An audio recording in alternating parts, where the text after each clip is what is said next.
धर्त्रे च हर्त्रे हयमुखहरये मुत्रपात्रे नमस्ते तस्मै कस्मैचिदस्मन्मनसि धृतकथा विस्मृतौ स्मारकाय तपो विद्या विरक्त्यादिसद्गुणौघाकरानहं वादिराजगुरून् वन्दे हयग्रीवपदाश्रयान् तपस्वाध्याय शुश्रूषा कृष्णपूजारतं मुनिं विश्वेशमिष्टदं वन्दे परिव्राट्चक्रवर्तिनं श्रीगुरुभ्यो नमः।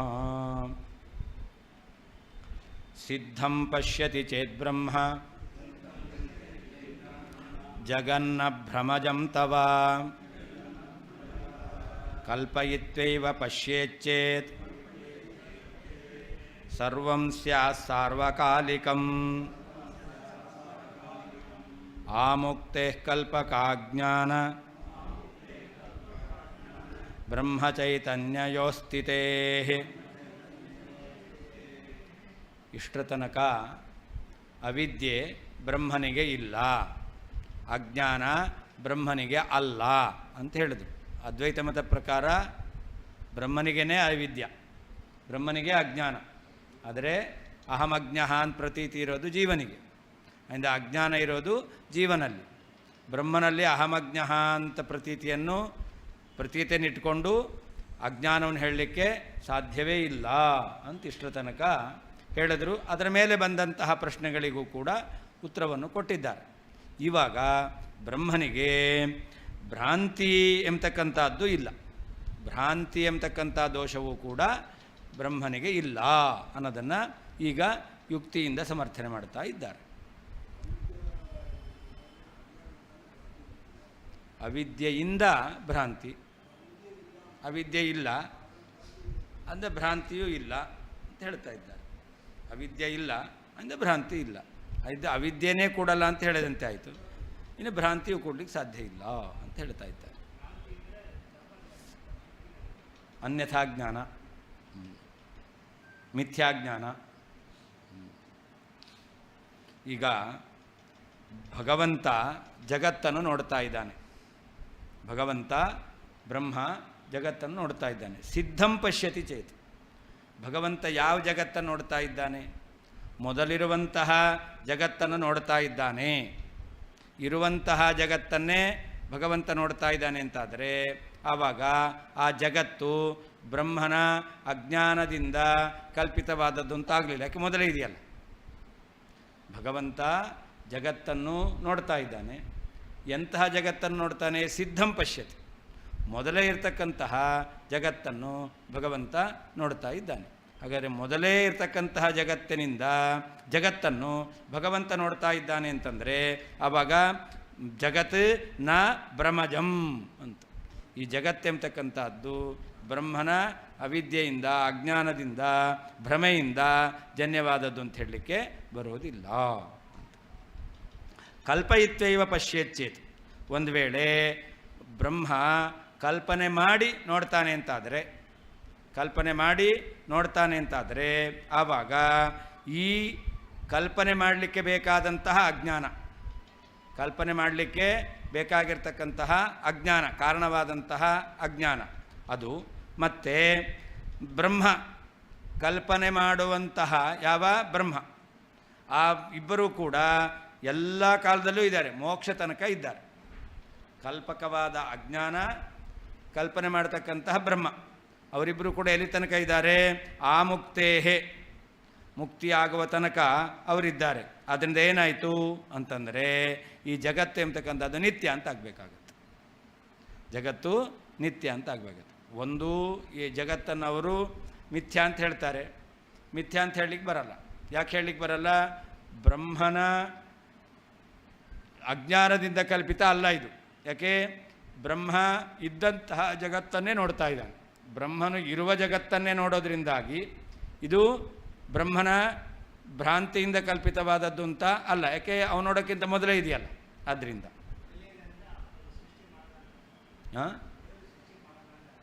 ಅವನ ಭ್ರಮೆಯಿಂದ ಕಲ್ಪಿತವಾದದ್ದಲ್ಲ, ದೇವರ ಸೃಷ್ಟಿ. ಅದನ್ನು ಅವರದ್ದು ಕೇಳ್ತೇವೆ ನಾವು. ಭಗವಂತ ನೋಡ್ತಕ್ಕಂಥದ್ದು ಮೊದಲೇ ಇದ್ದದ್ದು ಅಂತಂದಮೇಲೆ ಅದೇನಾಗಲ್ಲ, ಅವನ ಭ್ರಮೆಯಿಂದ ಅಲ್ಲ ಅಂತಾಯಿತು, ಅಂದರೆ ಸತ್ಯ ಅಂತಲೇ ಆಯಿತು ಅಂತ ಅರ್ಥ. ಒಂದು ವೇಳೆ ಅವನು ಸೃಷ್ಟಿ ಮಾಡಿ ಕಲ್ಪನೆ ಮಾಡಿ ನೋಡ್ತಾನೆ ಅಂತಾದರೆ ಆವಾಗ ಎಲ್ಲಿ ತನಕ ನೋಡ್ತಾನೆ? ಮೋಕ್ಷ ತನಕ ನೋಡ್ತಾನೆ. ಹಾಗಾದರೆ ಮೋಕ್ಷ ತನಕ ಈ ಜಗತ್ತನ್ನು ನೋಡ್ತಾನೆ ಅಂತಂದರೆ ಅಲ್ಲಿ ತನಕ ಜಗತ್ತಿರಬೇಕು ಅಂತಾದರೆ ಜಗತ್ತಿಗೆ ಕಾರಣವಾಗಿರ್ತಕ್ಕಂತಹ ಕಲ್ಪಕವಾದ ಅವಿದ್ಯೆ ಇರಬೇಕು. ಅಷ್ಟೇ ಅಲ್ಲ, ಯಾರು ಕಲ್ಪನೆ ಮಾಡಿದ್ದಾನೋ ಅವನು ಇರಬೇಕು. ಅದು ಇದೆ, ಬ್ರಹ್ಮಚೈತನ್ಯನೂ ಇದೆ, ಅವಿದ್ಯೆ ಇದೆ. ಅದರಿಂದಾಗಿ ಈ ಜಗತ್ತು ಎಂಬತಕ್ಕಂಥದ್ದು ನಿತ್ಯ ಅಂತ ಆಗಬೇಕಾಗುತ್ತೆ. ತವ ಬ್ರಹ್ಮ, ನಿನ್ನ ಬ್ರಹ್ಮನು, ಅದಕ್ಕೆ ನಮ್ಮ ಬ್ರಹ್ಮ ಅಲ್ಲ, ನಿನ್ನ ಬ್ರಹ್ಮ ಅಂತ. ಸಿದ್ಧಂ, ಮೊದಲೇ ಇರುವಂತಹ ಜಗತ್ತನ್ನು ಪಶ್ಯತಿ, ನೋಡ್ತಾನೆ ಅಂತಾದರೆ ಆಗ ಜಗತ್ತು ಭ್ರಮಜಂ ನ, ಅದು ಭ್ರಮದಿಂದ ಹುಟ್ಟಿದ್ದು ಅಲ್ಲ.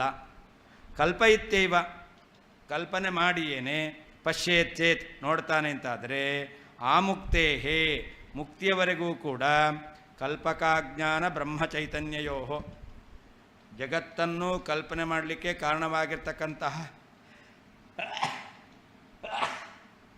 ಅಜ್ಞಾನ ಮತ್ತು ಬ್ರಹ್ಮಚೈತನ್ಯ ಇವುಗಳಿಗೆ ಸ್ಥಿತೇಹೇ, ಇರುವಿಕೆಯು ಇರುವುದರಿಂದ ಸರ್ವಂ, ಈ ಜಗತ್ತು ಸಾರ್ವಕಾಲಿಕ, ಎಲ್ಲಕ್ಕೂ ಇದೆ ಎಂಬತಕ್ಕಂಥದ್ದು ಸ್ಯಾತ್, ಆಗಬೇಕಾದೀತು. ತವ ಬ್ರಹ್ಮ, ನಿನ್ನ ಬ್ರಹ್ಮನು, ಸಿದ್ಧಂ, ಮೊದಲೇ ಇರ್ತಕ್ಕಂತಹ ಜಗತ್ತನ್ನು ಪಶ್ಯತಿ ಚೇತ್, ನೋಡ್ತಾನೆ ಅಂತಾದರೆ ಜಗತ್ತು ಭ್ರಮಜಂ, ಭ್ರಮದಿಂದ ಜನ್ಯವಾದದ್ದು ನ, ಅಲ್ಲ. ಕಲ್ಪಯಿತ್ವೈವ, ಕಲ್ಪನೆ ಮಾಡಿಯೇನೆ, ಪಶ್ಯೇಚ್ಚೇತ್, ನೋಡ್ತಾನೆ ಅಂತಾದರೆ ಆಮುಕ್ತೇಹೇ, ಮುಕ್ತಿಯ ತನಕವು ಕಲ್ಪಕಾಜ್ಞಾನ ಬ್ರಹ್ಮಚೈತನ್ಯಯೋ, ಕಲ್ಪನೆಗೆ ಕಾರಣವಾದ ಅವಿದ್ಯಾ ಅಜ್ಞಾನ ಮತ್ತು ಬ್ರಹ್ಮಚೈತನ್ಯ ಎಂಬತಕ್ಕಂಥದ್ದು ಸ್ಥಿತೇಹೇ, ಇರುವುದರಿಂದ ಸರ್ವಂ, ಎಲ್ಲ ಜಗತ್ತು ಸಾರ್ವಕಾಲಿಕಂ, ಎಲ್ಲ ಕಾಲದಲ್ಲಿ ಇರತಕ್ಕಂಥದ್ದು ಸ್ಯಾತ್, ಆಗಬೇಕಾದೀತು. ಬ್ರಹ್ಮಣಃ ಅಜ್ಞಾನಾಖ್ಯ ದೋಷಂ ಪರಿಹೃತ್ಯ, ಬ್ರಹ್ಮನಿಗೆ ಅಜ್ಞಾನ ಅವಿದ್ಯೆ ಎಂಬತಕ್ಕಂಥದ್ದಿಲ್ಲ ಎಂಬತಕ್ಕಂಥದ್ದನ್ನು ಪರಿಹಾರ ಮಾಡಿ, ತಥೈವ ಪರಿಹೃತಮಪಿ, ಅವಿದ್ಯೆ ಇಲ್ಲ ಅಂತಂದ ಮೇಲೆ ಭ್ರಮೆಯೂ ಇಲ್ಲ. ಯಾಕಿಲ್ಲ? ಅವಿದ್ಯಾ ಕಾರ್ಯ ಭ್ರಮ ಬರುತ್ತೆ ಅಂತಂದರೆ ಅವಿದ್ಯೆ ಇದೆ ಅಂತ ಅರ್ಥ. ಆದರೆ ಅವಿದ್ಯೆ ಇಲ್ಲ ಅಂತಂದಮೇಲೆ ಭ್ರಮ ಇಲ್ಲ ಅಂತಾಯಿತು. ತತಃ ಪರಿಹೃತಮಪಿ, ಅವಿದ್ಯೆ ಇಲ್ಲ ಅಂತ ಹೇಳಿದ್ರಿಂದಲೇ ಭ್ರಮ ಇಲ್ಲ ಅಂತ ಹೇಳದಂತೆ ಆಯಿತು. ಆದರೆ ಆದರೂ ಭ್ರಾಂತಿ ಲಕ್ಷಣ ದೋಷಂ ಯುಕ್ತ್ಯಂತರೇಣ, ಇನ್ನೊಂದು ಯುಕ್ತಿಯಿಂದ ಭ್ರಾಂತಿ ರೂಪವಾದ ದೋಷ ಇಲ್ಲ ಅನ್ನೋದನ್ನು ಹೇಳ್ತಾ ಇದ್ದಾರೆ. ತವ ಬ್ರಹ್ಮ ಸಿದ್ಧಂ ಪೂರ್ವಂ ವಿದ್ಯಮಾನಂ, ಸಿದ್ಧಂ ಅಂತಂದರೆ ಮೊದಲೇ ಇರತಕ್ಕಂಥದ್ದನ್ನು, ಜಗತ್ತಿತಿ ಸಂಬಂಧ, ಮೊದಲೇ ಇರುವ ಜಗತ್ತನ್ನು ಪಶ್ಯತಿ ಚೇತ್, ಬ್ರಹ್ಮಜಂ ಬ್ರಹ್ಮಣಃ ಬ್ರಹ್ಮಜನ್ಯಂ ನ, ಹಾಗಾದರೆ ಮೊದಲೇ ಇದ್ದದ್ದನ್ನು ನೋಡ್ತಾನೆ ಅಂತಂದರೆ ಆವಾಗ ಇದು ಬ್ರಹ್ಮನ ಭ್ರಮೆಯಿಂದ ಬಂದದ್ದು ಅಂತ ಹೇಳಲಿಕ್ಕೆ ಬರೋದಿಲ್ಲ. ಕಲ್ಪಯಿತ್ವೈವ ಅಂದರೆ ಪ್ರಾಗ್ ಅವಿದ್ಯಮಾನಂ ಜಗತ್ ಸ್ವಭ್ರಾಂತ್ಯ ಕಲ್ಪಯಿತ್ವ, ಮೊದಲಿಲ್ಲ, ತನ್ನ ಭ್ರಾಂತಿಯಿಂದ ಕಲ್ಪನೆ ಮಾಡಿ ಅವನು ನೋಡ್ತಾನೆ ಅಂತಾದರೆ ಆವಾಗ ಸರ್ವಂ ಜಗತ್ ಸಾರ್ವಕಾಲಿಕಂ ವಿದ್ಯಮಾನಂ ಸ್ಯಾತ್, ಎಲ್ಲ ಕಾಲದಲ್ಲಿಯೂ ಇದೆ ಅಂತ ಆಗಬೇಕಾಗುತ್ತೆ. ತದೇವ ಉಪಪಾದಯತಿ, ಯಾಕೆ ಅನ್ನೋದನ್ನು ಸಮರ್ಥನೆ ಮಾಡ್ತಾ ಇದ್ದಾರೆ. ಆಮುಕ್ತೇಹಿತಿ ಕಲ್ಪಕಯೋ ದೋಷರೂಪತೆಯ ಭ್ರಮರೂಪತೆಯ ಚ ಕಲ್ಪಕಯೋ ಅಂತ, ಜಗತ್ ಸಂಪಾದಕಯೋ ಅಜ್ಞಾನ ಬ್ರಹ್ಮಚೈತನ್ಯಯೋ ಅಂತ. ಅಲ್ಲಿ ಕಲ್ಪಕ ಅಜ್ಞಾನ ಬ್ರಹ್ಮಚೈತನ್ಯಯೋ ಅಂತಿದೆ. ಕಲ್ಪಕ ಅಂದ್ರೇನು? ದೋಷರೂಪತೆಯ ಅಥವಾ ಬ್ರಹ್ಮರೂಪತೆಯ. ಕಲ್ಪನೆ ಮಾಡಬೇಕು ಅಂತಾದರೆ ಅವಾಗೇನು ಬೇಕು? ರೂಪ ಬ್ರಹ್ಮ ಅಲ್ಲ, ಜಗತ್ತೆಂಬತಕ್ಕಂಥದ್ದು ಅದು ದೋಷ ರೂಪದಲ್ಲೇ ಕಲ್ಪನೆ ಮಾಡಲಿಕ್ಕಾದರೂ ಅಜ್ಞಾನ ಬೇಕು, ಅಥವಾ ಭ್ರಮರೂಪದಲ್ಲಿ ಕಲ್ಪನೆ ಮಾಡೋದು ಅಂತಾದರೂ ಕೂಡ ಅವಿದ್ಯೆ ಎಂಬತಕ್ಕಂಥದ್ದು ಬೇಕು. ಆದ್ದರಿಂದ ಅದು ಜಗತ್ ಸಂಪಾದಕಯೋ, ಜಗತ್ತನ್ನು ಇದೆ ಅಂತ ದೋಷರೂಪದಿಂದಲಾಗಲಿ ಅಥವಾ ಅಜ್ಞಾನದಿಂದಾಗಲಿ ಭ್ರಮೆಯಿಂದಲಾಗಲಿ ಅದನ್ನು ಹೇಳಬೇಕು ಅಂತಾದರೆ ಬೇಕು ಎರಡು, ಒಂದು ಅಜ್ಞಾನ ಮತ್ತು ಬ್ರಹ್ಮಚೈತನ್ಯ ಎಂಬತಕ್ಕಂಥದ್ದು. ಅಜ್ಞಾನಂಚ ಬ್ರಹ್ಮಚೈತನ್ಯಂಚ ಅಜ್ಞಾನ ಬ್ರಹ್ಮಚೈತನ್ಯೇ ತಯೋ ಬ್ರಹ್ಮ ಅಜ್ಞಾನ ಬ್ರಹ್ಮಚೈತನ್ಯಯೋ ಅಂತ ವಿಗ್ರಹ. ಅಂದರೆ ಕಲ್ಪಕವಾಗಿರ್ತಕ್ಕಂಥದ್ದು ಎರಡು, ಒಂದು ಅಜ್ಞಾನ ಮತ್ತು ಬ್ರಹ್ಮಚೈತನ್ಯ, ಎರಡೂ ಕೂಡ ಮುಕ್ತಿ ತನಕ ಇರೋದರಿಂದ ಈ ಜಗತ್ತು ಅದು ನಿತ್ಯ ಅಂತ ಬೇಕಾದೀತು.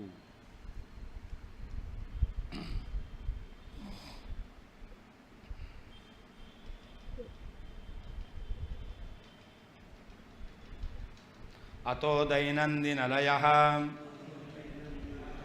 ಕಲ್ಪಾಂತ ಪ್ರಲಯೋಪಿ ವಾ ಕಥಂ ಸ್ಯಾತ್ ತಸ್ಯ ನಿತ್ಯಸ್ಯ ದರ್ಶನಸ್ಯ ನಹಿ ಕ್ಷಯಃ. ಅದರಿಂದ ಬ್ರಹ್ಮದೇವರ ದೈನಂದಿನ ಪ್ರಳಯ ಮತ್ತು ಬ್ರಹ್ಮಕಲ್ಪದಲ್ಲಿ ಆಗತಕ್ಕಂಥ ಮಹಾಪ್ರಳಯ ಅದೆರಡೂ ಕೂಡ ಇಲ್ಲ ಅಂತ ಆಗುತ್ತೆ. ಕಥಂ ಸ್ಯಾತ್ ದೈನಂದಿನ ಲಯ ಕಲ್ಪಾಂತ ಪ್ರಳಯ, ಮಹಾಪ್ರಳಯ ಆಗಲಿ ಬ್ರಹ್ಮದೇವರ ಒಂದೊಂದು ದಿನಕ್ಕೆ ಆಗತಕ್ಕಂತಹ ಲಯ. ಹೌದು, ಈ ಭೂಲೋಕದೆಲ್ಲ ನಾಶವಾಗುತ್ತೆ. ಈ ಜೀವಗಳೆಲ್ಲ ಮೇಲಿನ ಲೋಕದಲ್ಲಿ ಇರ್ತಾರೆ, ಮತ್ತೆ ಪುನಃ ಈ ಲೋಕಕ್ಕೆ ಬರ್ತಾರೆ. ಮಹಾಪ್ರಳಯ ಅಂತಂದರೆ ಎಲ್ಲ ನಾಶ ಆಗುತ್ತೆ. ಮಹರ್ಲೋಕ, ಜನಲೋಕ, ತಪೋಲೋಕ, ಸತ್ಯಲೋಕ, ಈ ಕಾರಣವಾಗಿರ್ತಕ್ಕಂತಹ ತ್ರಿಗುಣಗಳು, ಮಹತ್ತತ್ವ, ಅಹಂಕಾರ ತತ್ವ, ಪಂಚಭೂತ, ಪಂಚತನ್ಮಾತ್ರ, ಪಂಚಕರ್ಮೇಂದ್ರಿಯ, ಪಂಚಜ್ಞಾನೇಂದ್ರಿಯ ಎಲ್ಲವೂ ನಾಶವಾಗುತ್ತೆ. ಅದೆಲ್ಲ ನೀರು ಅಂತಂದರೆ ಎಲ್ಲ ಸೂಕ್ಷ್ಮ ರೂಪದಲ್ಲಿ ಇರುತ್ತೆ ಅಂತ. ಹಾಂ ಹಾಂ ಹೌದು, ಎಲ್ಲ ಕಡೆ ಎಲ್ಲ ನಾಶ ಆಗುತ್ತೆ. ಹಾಂ, ಎಲ್ಲ ಅಲ್ಲಿ ಎಲ್ಲವೂ ನಾಶ ಆಗುತ್ತೆ. ಇಲ್ಲಿ ಮೂರು ಲೋಕದ್ದು ಮಾತ್ರ. ಹಾಂ ಹಾಂ ಇಲ್ಲ ಇಲ್ಲ, ಅದೆಲ್ಲ ಮೀನಿಗಿನೆಲ್ಲ ಏನೂ ಇರಲ್ಲ.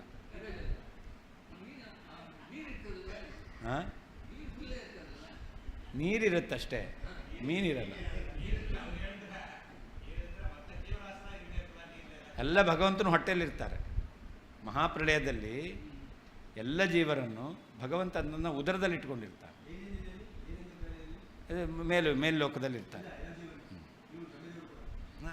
ಬ್ರಹ್ಮದೇವರು ಆ ಲೋಕಕ್ಕೇನೂ ಆಗೋದೇ ಇಲ್ಲ, ಭೂರ್ಭುವ ಸ್ವಃ ಅಷ್ಟೇ. ಮಹರ್ಲಾದಿ ಲೋಕದಲ್ಲಿ ಇರ್ತಾರೆ, ಮತ್ತೆ ಬರ್ತಾರೆ. ಅಲ್ಲಿದ್ದರೂ ಕೂಡ ಇದೀವಿ ಅಂತ ಗೊತ್ತಿರಲ್ಲ. ಹಾಂ, ಏನಿಲ್ಲ. ಪ್ರಳಯ ಕಾಲದಲ್ಲಿದ್ದರೆ ಹೇಗೋ ಹಾಗೆ. ಹೌದು, ಏನು ಅದು ಬ್ರಹ್ಮದೇವರು ಒಂದು ದಿವಸದಷ್ಟು. ಹೌದು. ಹಾಂ, ಅದೇ ಬ್ರಹ್ಮದೇವರ ಅಂದರೆ ಚತುರ್ಯುಗ ಸಹಸ್ರ, ಚತುರ್ಯುಗ 1000 ಬಾರಿ ಆವೃತ್ತಿ ಆಗಬೇಕು. ಪ್ರತಿನಿತ್ಯ ಅಂದರೆ 1000 ಬಾರಿ ಚತುರ್ಯುಗ ಮುಗಿದ ಕೂಡಲೇ ಪ್ರಳಯ ಆಗುತ್ತೆ. ಹೌದು ಹೌದು. ಸೃಷ್ಟಿ ಮಾಡ್ತಾರೆ.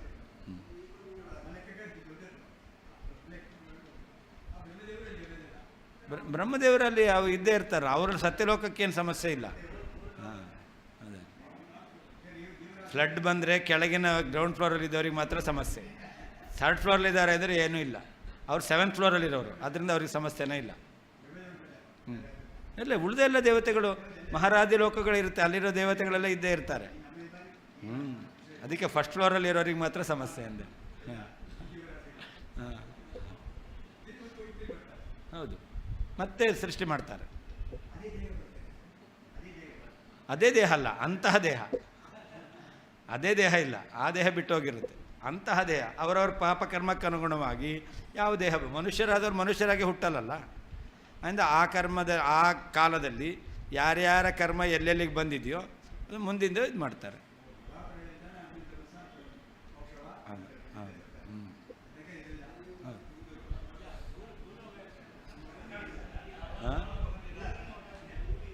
ಭೂಮಿ ಇರುತ್ತೆ, ಜೀವಿಗಳಿರಲ್ಲ.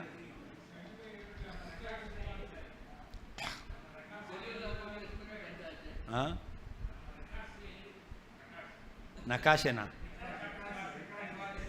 ರೆಕಾರ್ಡ ಬ್ರಹ್ಮದೇವ್ರ ಹತ್ರ ಇರುತ್ತೆ.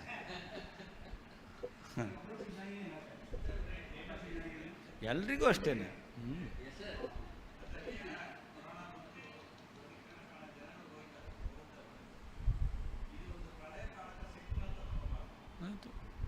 ಇದು ಈ ರೀತಿ ಇರುತ್ತೆ ಅಂತ ಶಾಂಪಲ್ ತೋರಿಸ್ಯಾರೆ. ಎಲ್ಲರೂ ಹೋದರು ಅಂತಂದರೆ ಅವಾಗ ಇದಾಗುತ್ತೆ. ಹಾಂ ಹಾಂ, ಇನ್ನೂ ಒಂದು ದಿವಸ ಆಗಿಲ್ಲ ಬ್ರಹ್ಮದೇವ್ರದ್ದು, ಕೇವಲ 13 ಗಳಿಗೆ ಆಗಿರೋದು.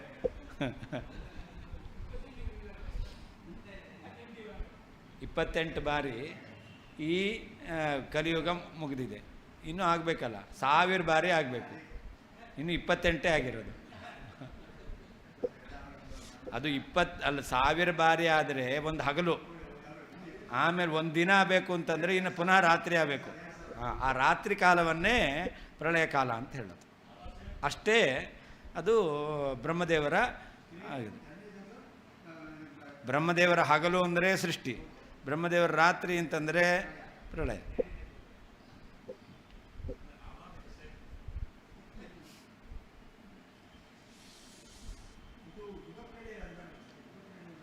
ಅದೇ ಯುಗ ಪ್ರಳಯ ಅಂದರೆ 1000 ಯುಗ ಕಳೆದ ಮೇಲೆ ಆಗತಕ್ಕಂಥ ಪ್ರಳಯ. ಹಾಂ,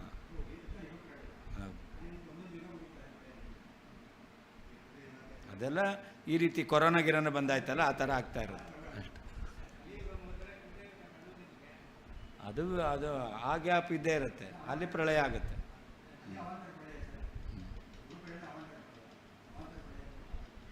ದಿನ ಪ್ರಳಯ ಬೇರೆ, ಅವಾಂತರ ಪ್ರಳಯ ಬೇರೆ, ಮಹಾಪ್ರಳಯ.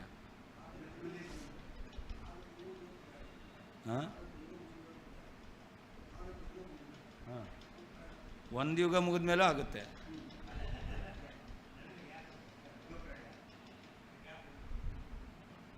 ಅತಃ ಆದ್ದರಿಂದ ದೈನಂದಿನ ಲಯ, ಬ್ರಹ್ಮದೇವರ ಪ್ರತಿದಿನದಲ್ಲಿ ಆಗತಕ್ಕಂತಹ ಪ್ರಳಯವು ಕಲ್ಪಾಂತರ ಪ್ರಳಯವವ, ಬ್ರಹ್ಮಕಲ್ಪದ ಕೊನೆಯಲ್ಲಿ ಆಗತಕ್ಕಂತಹ ಪ್ರಳಯವು ಕಥಂ ಸ್ಯಾತ್, ಹೇಗೆ ಆಗಲಿಕ್ಕೆ ಸಾಧ್ಯ? ನಿತ್ಯಸ್ಯ ನಿತ್ಯವಾದ, ತಸ್ಯ ದರ್ಶನಸ್ಯ ಭ್ರಮರೂಪವಾದಂತಹ ಜ್ಞಾನಕ್ಕೆ ಕ್ಷಯ ನಾಶವು ನಹಿ ಇಲ್ಲವಷ್ಟೇ.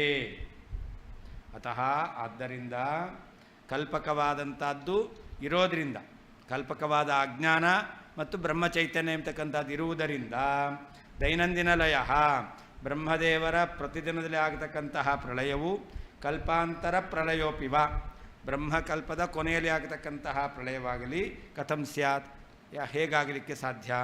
ಯಾಕೆ? ನಿತ್ಯಸ್ಯ ನಿತ್ಯವಾದಂತಹ, ತಸ್ಯ ದರ್ಶನಸ್ಯ ಭ್ರಮರೂಪವಾದಂತಹ ಜ್ಞಾನಕ್ಕೆ ಕ್ಷಯ ನಹಿ ನಾಶ ಎಂಬತಕ್ಕಂಥದ್ದು ಇಲ್ಲ. ಅತಃ ಅದಕ್ಕರ್ಥ ಕಲ್ಪಕಾಭಾವಾತ್, ಕಲ್ಪಕ ಸದ್ಭಾವಾತ್, ಕಲ್ಪಕವಾದದ್ದು ಅಜ್ಞಾನ ಮತ್ತು ಬ್ರಹ್ಮಚೈತನ್ಯ ಅದಿದೆ, ಅದೇ ಅಭಾವಾತಲ್ಲ, ಕಲ್ಪಕ ಸದ್ಭಾವಾತ್ ಇರೋದರಿಂದ. ದೈನಂದಿನ ಲಯ ಚತುರ್ಮುಖಸ್ಯ ದಿನೇ ಜಾಯಮಾನ ಲಯ, ಬ್ರಹ್ಮದೇವರ ಒಂದು ದಿನದಲ್ಲಿ ನಡೆಯತಕ್ಕಂತಹ ಲಯ. ಕಲ್ಪಾಂತ ಲಯ ಬ್ರಹ್ಮಕಲ್ಪ ಪ್ರಳಯ, ಬ್ರಹ್ಮದೇವರ ಪೂರ್ಣ ಆಯುಷ್ಯ ಮುಗಿದ ಮೇಲೆ ಆಗತಕ್ಕಂಥ ಪ್ರಳಯ. ತಸ್ಯ ಕಲ್ಪಕಸ್ಯ ನಿತ್ಯಸ್ಯ ಬ್ರಹ್ಮಸ್ವರೂಪತೆಯ ನಿತ್ಯಸ್ಯ ದರ್ಶನಸ್ಯ ಚೈತನ್ಯರೂಪ ಜಗದ್ಭ್ರಮಸ್ಯ ಕ್ಷಯ ನಹೀತಿ ಸಂಬಂಧ. ಕಲ್ಪಕವಾದದ್ದು ಮತ್ತು ನಿತ್ಯವಾಗಿರ್ತಕ್ಕಂತಹ ಬ್ರಹ್ಮಸ್ವರೂಪತೆಯ ನಿತ್ಯಸ್ಯ, ಅದು ಬ್ರಹ್ಮಸ್ವರೂಪವಾಗಿದೆ. ಬ್ರಹ್ಮಸ್ವರೂಪ ಆದ್ದರಿಂದ ಬ್ರಹ್ಮನಿತ್ಯ, ಆದ್ದರಿಂದ ಬ್ರಹ್ಮಸ್ವರೂಪವಾಗಿರ್ತಕ್ಕಂಥದ್ದು ನಿತ್ಯವಾಗಿದೆ. ನಿತ್ಯವಾಗಿರ್ತಕ್ಕಂತಹ ದರ್ಶನಸ್ಯ ಯಾವುದು? ಚೈತನ್ಯ ರೂಪ ಜಗದ್ಭ್ರಮಸ್ಯ, ಚೈತನ್ಯ ರೂಪವಾದಂತಹ ಜಗತ್ತಿನ ಭ್ರಮ, ಅದು ಚೈತನ್ಯ ರೂಪ ಅದರಿಂದಾಗಿ ಹೋಗಲ್ಲ, ಅದರಿಂದಾಗಿ ಕ್ಷಯ ನಹಿ ನಾಶವೇ ಇಲ್ಲ. ಹಿ ಇತ್ಯನೇನ ಭ್ರಾಂತಿ ಸಿದ್ಧಂ ವಸ್ತು ಭ್ರಮನಿವೃತ್ತಿಯವ ನಿವರ್ತತೆ ನಾನ್ಯಥಾ ಇತಿ ಸೂಚಯತಿ. ಯಾವುದು ಭ್ರಾಂತಿಯಿಂದ ಸಿದ್ಧವಾದ ವಸ್ತು ಇದೆಯೋ ಅದು ಭ್ರಮ ಹೋದರೆ ಹೋಗುತ್ತೆ. ಈಗ ಇದಂ ರಹಿತಂ ಜ್ಞಾನ ಬಂದಿದೆ, ಇದಂ ರಹಿತಂ ಅಂತ ರಜತ ಸಿದ್ಧವಾಗಿದ್ದು, ಅದು ಹೇಗೆ ಸಿದ್ಧವಾಗಿದ್ದು? ಭ್ರಮೆಯಿಂದ ಸಿದ್ಧವಾದ ವಸ್ತು. ಈ ರಜತ ಹೋಗಬೇಕು ಅಂತಂದರೆ ಯಾವಾಗ ಹೋಗುತ್ತೆ? ಇದಂ ರಹಿತಂ ಜ್ಞಾನ ಹೋಗಬೇಕು. ಇದಂ ರಜತಂ ಅಂತ ಜ್ಞಾನ ಹೋದರೆ, ಭ್ರಮೆ ಹೋದರೆ ಭ್ರಮಸಿದ್ಧವಾದಂತಹ ರಜತ ಎಂಬತಕ್ಕಂಥದ್ದು ಹೋಗುತ್ತೆ. ಬಾಧಕ ಜ್ಞಾನ ಬಂದಿದ್ದರಿಂದ ಭ್ರಮ ಹೋಗಬೇಕು. ಆ ಭ್ರಮ ಹೋದ್ರೇ ಭ್ರಮಸಿದ್ಧವಾದ ವಸ್ತು ಹೋಗೋದು. ಇಲ್ಲ ಅಂತಂದರೆ ನೀವು ಮನೆಗೆ ಹೋಗಿ ಅಯ್ಯೋ ಬೆಳ್ಳಿ ಇತ್ತು ಎತ್ಕೊಂಬರಲಿಲ್ಲ ಅಂತಲೇ ಕೊರಗ್ತಿರ್ತೀರ. ಬೆಳ್ಳಿ ಇತ್ತು, ಅದು ನೋಡಿದ್ದು ಚಿಪ್ಪನ್ನು ನೋಡಿ ಬೆಳ್ಳಿ ಅಂದ್ಕೊಂಡಿದ್ದು. ಆದರೆ ನಿಮಗೆ ಅದು ಬೆಳ್ಳಿಯನ್ನು ಹೋಗಬೇಕಲ್ಲ, ಯಾವಾಗ ಇದು ಬೆಳ್ಳಿ ಅಲ್ಲ ಜ್ಞಾನ ಬರಬೇಕು. ಪ್ರವೃತ್ತಿ ಆಗಲಿ, ಅದಾದಮೇಲೆ ಪ್ರವೃತ್ತಿ ಆದಮೇಲೂ ಕೂಡ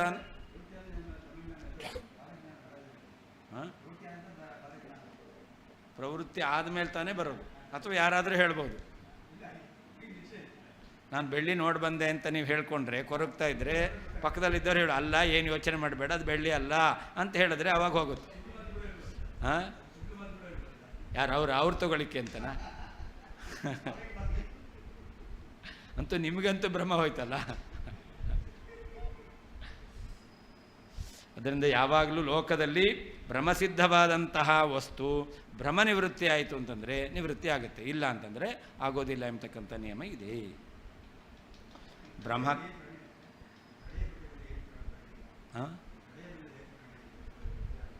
ಪ್ರಳಯ ಅದು ಬ್ರಹ್ಮಸ್ವರೂಪವಾಗಿರ್ತಕ್ಕಂತಹ ಅಜ್ಞಾನ ಅಂತ ಹೇಳ್ತಾ ಇದ್ದೀರಿ. ಬ್ರಹ್ಮಸ್ವರೂಪವಾಗಿರ್ತಕ್ಕಂತಹ ಭ್ರಮೆ ಅಂತಾದರೆ ಬ್ರಹ್ಮ ಇರೋಷ್ಟು ಕಾಲ ಇದ್ದೇ ಇರುತ್ತೆ. ಅಲ್ಲ, ಅವನಿರೋಷ್ಟು ಕಾಲ ಇದ್ದೇ ಇರುತ್ತೆ. ಅದಕ್ಕೆ ಹೇಳಿದೆವು ಕಲ್ಪಕ ಅಜ್ಞಾನ ಬ್ರಹ್ಮ ಚೈತನ್ಯ ಎಂಬತಕ್ಕಂಥದ್ದು ಈ ಸ್ಥಿತೇ ಹೇ ಅಂತ ಹಿಂದೆ ಹೇಳಿತ್ತು. ಅದರಿಂದ ಆ ಬ್ರಹ್ಮ ಕಲ್ಪಕವಾದ ಅಜ್ಞಾನವೂ ಇದೆ. ಆದ್ದರಿಂದ ಬ್ರಹ್ಮಸ್ವರೂಪವಾದಂತಹ ಜ್ಞಾನ ಭ್ರಮ, ಆದ್ದರಿಂದಾಗಿ ಅದಕ್ಕೆ ನಾಶ ಇಲ್ಲ.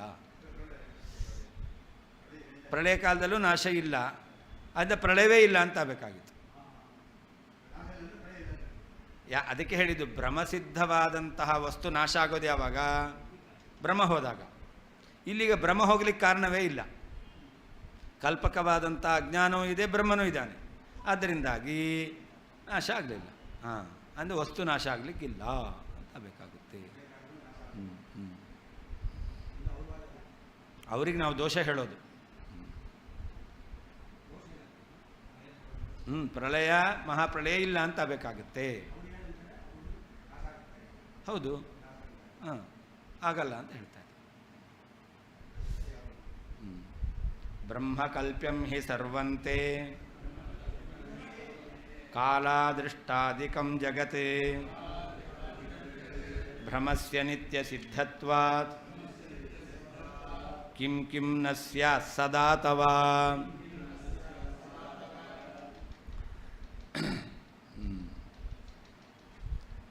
ಅವರ ಮತದಲ್ಲಿ ಕಾಲ ಅದೃಷ್ಟ ಎಲ್ಲವೂ ಕೂಡ ಬ್ರಹ್ಮಸಿದ್ಧವಾದದ್ದು. ಬ್ರಹ್ಮ ಒಂದೇ ಸತ್ಯ, ಉಳಿದಿದ್ದೆಲ್ಲವೂ ಕೂಡ ಅದು ಬ್ರಹ್ಮಸಿದ್ಧವಾದದ್ದು ಎಂಬುದಾಗಿ. ಬ್ರಹ್ಮಕಲ್ಪ್ಯಂ ಹಿ ಸರ್ವಂ, ಎಲ್ಲ ವಸ್ತುಗಳು ಕೂಡ ನಿಮ್ಮ ಸಿದ್ಧಾಂತ ಪ್ರಕಾರ ಭ್ರಮಕಲ್ಪಿತವಾಗಿರ್ತಕ್ಕಂಥದ್ದು. ಯಾವುದದು? ಕಾಲ ಅದೃಷ್ಟಾಧಿಕಂ ಜಗತ್. ಕಾಲ ಇರಬಹುದು, ಅದೃಷ್ಟ, ಅದು ಕೂಡ ಅದೃಷ್ಟ ಅಂದರೆ ಪುಣ್ಯ, ಇದೆಲ್ಲವೂ ಕೂಡ ಏನಾಗಿದೆ? ಬ್ರಹ್ಮದಿಂದ ಕಲ್ಪಿತವಾಗಿರ್ತಕ್ಕಂಥದ್ದು. ಭ್ರಮಸ್ಯ ನಿತ್ಯ ಸಿದ್ಧತ್ವಾತ್, ಭ್ರಮ ಎಂಬತಕ್ಕಂಥದ್ದು ಕಲ್ಪಕವಾದ ಅಜ್ಞಾನ ಬ್ರಹ್ಮಚೈತನ್ಯ ಇರೋದರಿಂದ ಯಾವಾಗಲೂ ಇದೆ. ಕಲ್ಪಕವಾದ ಅಜ್ಞಾನ ಮತ್ತು ಬ್ರಹ್ಮಚೈತನ್ಯ ಎಂಬತಕ್ಕಂಥದ್ದು ಇರೋದರಿಂದ ಆ ಭ್ರಮ ಎಂಬತಕ್ಕಂಥದ್ದು ನಿತ್ಯ ಸಿದ್ಧತ್ವಾತ್, ಯಾವಾಗಲೂ ಎಂಬತಕ್ಕಂಥದ್ದು ಇದೆ. ಆದ್ದರಿಂದಾಗಿ ಕಿಂನ ಕಿಂ ಕಿಂ ನ ಸ್ಯಾತ್ ಸದಾತವಾ. ಆದ್ದರಿಂದ ನಿಮ್ಮ ದರ್ಶನ ಪ್ರಕಾರ ಯಾವ ವಸ್ತು ಸದಾ ಇಲ್ಲ ಅಂತ ಆಗುತ್ತೆ? ಎಲ್ಲ ವಸ್ತುವು ಕೂಡ ಸದಾ ಇದೆ ಅಂತಲೇ ಆಗುತ್ತೆ. ಆದ್ದರಿಂದ ವಸ್ತು ಆಮುಕ್ತೇಹೆ, ಮುಕ್ತಿಯಾಗೋ ತನಕವೂ ಕೂಡ ಅದು ನಿತ್ಯ ಅಂತಲೇ ಹೇಳಬೇಕಾಗುತ್ತೆ ಅಂತ ಹೇಳಿದ್ದನ್ನೇ ಸಮರ್ಥನೆ ಮಾಡ್ತಾ ಇದ್ದಾರೆ. ತೇ, ನಿಮ್ಮ ದರ್ಶನದಲ್ಲಿ ಕಾಲಾದೃಷ್ಟಾಧಿಕಂ, ಕಾಲ ಅದೃಷ್ಟ ಮೊದಲಾದವುಗಳು, ಸರ್ವಂ ಎಲ್ಲ ಜಗತ್ತು ಭ್ರಮಕಲ್ಪ್ಯಂ ಹಿ, ಭ್ರಮದಿಂದ ಕಲ್ಪಿತವಾದದ್ದು. ಭ್ರಮಸ್ಯ, ಭ್ರಮ ನಿತ್ಯ ಸಿದ್ಧತ್ವಾತ್, ಯಾವಾಗಲೂ ಇರುವುದರಿಂದ ತವ, ನಿಮ್ಮ ದರ್ಶನದ ಪ್ರಕಾರ ಕಿಂ ಕಿಂ, ಯಾವ ಯಾವ ವಸ್ತುಗಳು ಸದಾ ಎಲ್ಲ ಕಾಲದಲ್ಲೂ ನ ಸ್ಯಾತ್, ಇರೋದಿಲ್ಲ, ಇದ್ದೇ ಇರುತ್ತೆ. ತೇ, ನಿಮ್ಮ ಸಿದ್ಧಾಂತದಲ್ಲಿ ಕಾಲಾದೃಷ್ಟಾಧಿಕಂ, ಕಾಲ ಅದೃಷ್ಟ ಮೊದಲಾಗಿರ್ತಕ್ಕಂತಹ ಸರ್ವಂ ಜಗತ್, ಎಲ್ಲ ಜಗತ್ತು ಕೂಡ ಭ್ರಮಕಲ್ಪ್ಯಂ ಹಿ, ಭ್ರಮೆಯಿಂದ ಕಲ್ಪಿತವಾದದ್ದೇ ಆಗಿದೆ. ಭ್ರಮಸ್ಯ ಭ್ರಮೆಯಾದರೂ ನಿತ್ಯ ಸಿದ್ಧತ್ವಾತ್ ಯಾವಾಗಲೂ ಇರುವುದರಿಂದ ತವ ನಿಮ್ಮ ದರ್ಶನದಲ್ಲಿ ಕಿಂ ಯಾವ ವಸ್ತುವು ಸದಾ ಎಲ್ಲ ಕಾಲದಲ್ಲಿಯೂ ನ ಸ್ಯಾತ್ ಇಲ್ಲ ಅಂತಾಗುತ್ತೆ. ಎಲ್ಲವೂ ಎಲ್ಲ ಕಾಲದಲ್ಲಿ ಇರಬೇಕಾಗತ್ತೆ. ಹಾಂ ಹಾಂ ಆಗಲ್ಲ ಅಂತ ಹೇಳಿದರು.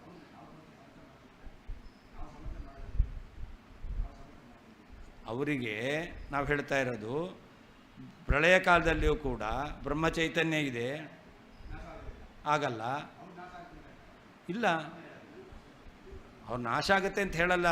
ಅವ್ರ ದರ್ಶನಕ್ಕೆ ನಾವು ದೋಷವನ್ನು ಹೇಳ್ತಾ ಇದ್ದೇವೆ. ನಿಮ್ಮ ದರ್ಶನದಲ್ಲಿ ದೋಷ ಏನು ಅಂತ ಹೇಳ್ತಾ ಇದ್ದೇವೆ.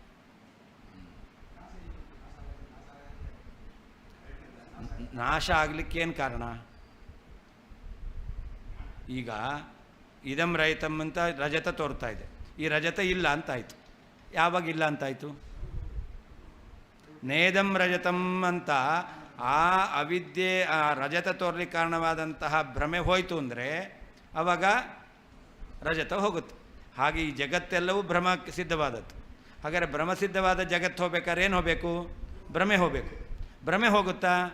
ಭ್ರಮೆಗೆ ಕಾರಣ ಇದೆ, ಅಜ್ಞಾನ ಇದೆ, ಬ್ರಹ್ಮಚೈತನ್ಯ ಇದೆ, ಅದು ಭ್ರಮೆಗೆ ಕಾರಣ. ಅದಿದೆ ಅಂದರೆ ಭ್ರಮೆ ಹೋಯ್ತಾ? ಭ್ರಮೆ ಹೋಗಲಿಲ್ಲ ಅಂದರೆ ಜಗತ್ತು ಹೋಗಲಿಲ್ಲ. ಜಗತ್ತು ಹೋಗಲಿಲ್ಲ ಅಂದರೆ ಪ್ರಳಯ ಹೇಗೆ? ಹಾಂ, ಹೇಳ್ತಾ ಕಾಲ ಅದೃಷ್ಟಾದಿ ಸಾಧಾರಣ ಕಾರಣಾಭಾವಾತ್ ನ ಭ್ರಮಸ್ಯ ಸದಾತನತ್ವಂ ಇತಿ ಶಂಕಾಂ ಪರಿಹರನ್ ಉಪಸಂಹರತಿ ಅಂತ ಅವ್ರು ಹೇಳಬೇಕು. ಏನು ಪ್ರಳಯ ಯಾಕಾಗತ್ತೆ ಅಂತಂದರೆ ಈ ಅಜ್ಞಾನ ಮತ್ತು ಬ್ರಹ್ಮಚೈತನ್ಯ ಇವುಗಳಿಂದ ಜಗತ್ತು ಉಂಟಾಗಬೇಕಾದರೂ ಕೂಡ ಅದಕ್ಕೆ ಕಾಲ ಬೇಕು ಮತ್ತು ಅದೃಷ್ಟ ಬೇಕು. ಬ್ರಹ್ಮಚೈತನ್ಯ ಇದ್ದರೂ ಅಜ್ಞಾನ ಇದ್ದರೂ ಕೂಡ ಈ ಜಗತ್ತು ಕಲ್ಪಿತ ಆಗಬೇಕು ಅಂತಾದರೆ ಕಾಲ ಬೇಕು, ಅದೃಷ್ಟ ಬೇಕು. ಆದ್ದರಿಂದ ಪ್ರಳಯ ಕಾಲದಲ್ಲಿ ಕಾಲ ಇಲ್ಲ, ಆದ್ದರಿಂದ ಅದೃಷ್ಟ ಇಲ್ಲ, ಆದ್ದರಿಂದಾಗಿ ಜಗತ್ತಿಲ್ಲ ಅಂತ ಹೇಳ್ತೇವೆ. ಅಂತಂದರೆ ಕಾಲ ಅದೃಷ್ಟಾದಿ ಸಾಧಾರಣ ಕಾರಣ ಅಭಾವಾತ್. ಮಣ್ಣಿದೆ, ಆಯಿತಾ, ಕುಲಾಲನೂ ಇದ್ದಾನೆ, ಆದರೆ ಮಡಕೆ ಆಗಲ್ಲ. ಯಾಕಿಲ್ಲ? ದಂಡ ಇಲ್ಲ, ಚಕ್ರ ಇಲ್ಲ, ನೀರಿಲ್ಲ. ಮಣ್ಣಿದೆ, ಕುಲಾಲನೂ ಇದೆ, ಕುಲಾಲನಿಗೆ ಮಾಡಲಿಕ್ಕೂ ಗೊತ್ತು. ಆದರೆ ಮಡಕೆ ಆಗಲಿಕ್ಕೆ ಸಾಧಾರಣ ಕಾರಣ ಏನು? ದಂಡ ಬೇಕು, ನೀರು ಬೇಕು, ಚಕ್ರ ಬೇಕು. ಅದೆಲ್ಲ ಇಲ್ಲ ಅಂದರೆ ಅಲ್ಲಿಲ್ಲ ಏನಾಗಲ್ಲ, ಮಡಕೆ ಆಗಲ್ಲ. ಹಾಗೆ ಕಾರಣ ಅಜ್ಞಾನ, ಬ್ರಹ್ಮಚೈತನ್ಯ ಎರಡೂ ಇದೆ. ಇನ್ನು ಸಾಧಾರಣ ಕಾರಣ ಇದೆ, ಯಾವುದು?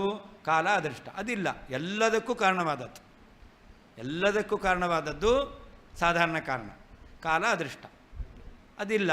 ಅದರಿಂದಾಗಿ ಪ್ರಳಯ ಕಾಲದಲ್ಲಿ ಜಗತ್ತಿಲ್ಲ ಅಂದರೆ ನಿತ್ಯ ಅಂತ ಆಗಬೇಕಾಗಿಲ್ಲ, ನಾಶ ಆಗುತ್ತೆ ಅಂತ ಹೇಳ್ತೇವೆ. ಅಂತಂದರೆ ನಿಮ್ಮತ ಪ್ರಕಾರ ಏನಾಗಿದೆ? ತೇ ಮತೆ ಕಾಲ ಅದೃಷ್ಟಾದಿಕಂ ಸರ್ವಂ ಜಗತ್ ಭ್ರಮಕಲ್ಪ್ಯಂ ಹಿ. ನಿಮ್ಮತ ಪ್ರಕಾರ ಕಾಲ ಅದೃಷ್ಟ ಎಲ್ಲವೂ ಕೂಡ ಆ ಭ್ರಮದಿಂದನೇ ಕಲ್ಪಿತವಾದದ್ದು. ಭ್ರಮಕ್ಕೆ ಕಾರಣವಾದಂತಹ ಅಜ್ಞಾನ ಬ್ರಹ್ಮಚೈತನ್ಯ ಇದೆ ಅಂತಾದರೆ ಆವಾಗ ಕಾಲಾದೃಷ್ಟಾದಿಗಳು ಇರಲೇಬೇಕು. ಇಲ್ಲ ಅಂತ ಹೆಂಗೆ ಹೇಳ್ತೀರ?